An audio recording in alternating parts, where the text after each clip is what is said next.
ओम श्री गणेशाय नमः। दीपावली के अगले दिन गोवर्धन पूजा की जाती है। लोग इसे अन्नकूट के नाम से भी जानते हैं। इस त्यौहार का भारतीय लोक जीवन में बहुत महत्व है। इस पर्व में प्रकृति के साथ मानव का सीधा संबंध दिखाई देता है। इस पर्व की अपनी मान्यता और लोक कथा है। गोवर्धन पूजा में गोवर्धन अर्थात गायों की पूजा की जाती है। शास्त्रों में बताया गया है कि गायें उसी प्रकार पवित्र होती है जैसे नदियों में गंगा। गाय को देवी लक्ष्मी का स्वरूप भी कहा गया है। देवी लक्ष्मी जिस प्रकार सुख समृद्धि प्रदान करती हैं, उसी प्रकार गौ माता भी अपने दूध से स्वास्थ्य रूपी धन प्रदान करती हैं।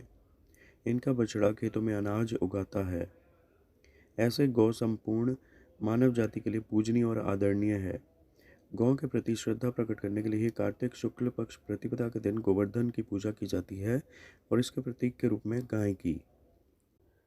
जब कृष्ण ने ब्रजवासियों को मूसलाधार वर्षा से बचाने के लिए 7 दिन तक गोवर्धन पर्वत को अपनी सबसे छोटी उंगली पर उठाकर रखा और गोप गोपिकाओं उसकी छाया में सुखपूर्वक रहे।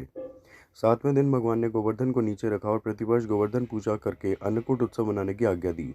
तभी से यह उत्सव अन्नकूट के नाम से मनाया जाने लगा। गोवर्धन पूजा के संबंध में एक लोक गाथा प्रचलित है।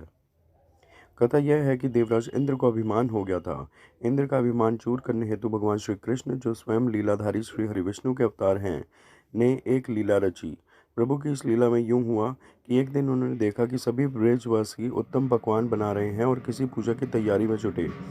श्री कृष्ण ने बड़े भोलेपन से मैया यशोदा से प्रश्न किया, मैया, ये आप लोग किनकी पूजा की तैयारी कर रहे हैं? कृष्ण की बातें सुनकर मैया बोली, लल्ला, हम देवराज इंद्र की पूजा के लिए अन्नकूट की तैयारी कर रहे हैं।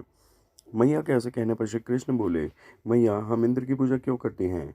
मैया ने कहा, वह वर्षा करते हैं जिससे अन्न की उपज होती है, उनसे हमारी गायों को चारा मिलता है। भगवान श्री कृष्ण बोले, हमें तो गोवर्धन पर्वत की पूजा करनी चाहिए, क्योंकि हमारी गायें वही चरती हैं। इस दृष्टि से गोवर्धन पर्वत ही पूजनीय है और इंद्र तो कभी दर्शन भी नहीं देते और पूजा न करने पर क्रोधित भी होते हैं। अतः ऐसे अहंकारी की पूजा नहीं करनी चाहिए। लीलाधारी की लीला और माया से सभी ने इंद्र के स्थान पर गोवर्धन पर्वत की पूजा की। देवराज इंद्र ने इसे अपना अपमान समझा और मूसलाधार वर्षा आरंभ कर दी। प्रलय के समान वर्षा देखकर सभी ब्रजवासी भगवान कृष्ण को कोसने लगे कि सब इनका कहा मानने से हुआ है। तब मुरलीधर ने मुरली कमर में डाली और अपनी कनिष्ठा उंगली पर पूरा गोवर्धन पर्वत उठा लिया और सभी ब्रजवासियों को उसमें अपनी गाय और बछड़े समेत शरण लेने के लिए बुलाया। इंद्र कृष्ण की यह लीला देखकर और क्रोधित हुए, फलतः वर्षा और तेज हो गई।